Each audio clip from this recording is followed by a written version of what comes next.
Hello, in this video I'm gonna show you how to change language on your Lenovo Horizon 2.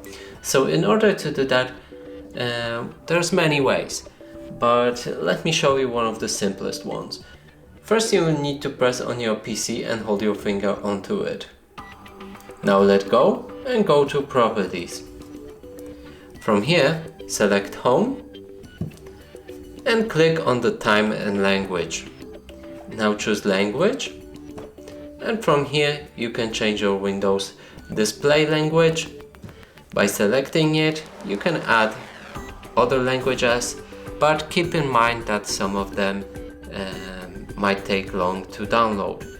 So you can choose from this list or just type in your preferred language. And that's it for this video. Hope you like it. Please consider subscribing to our channel.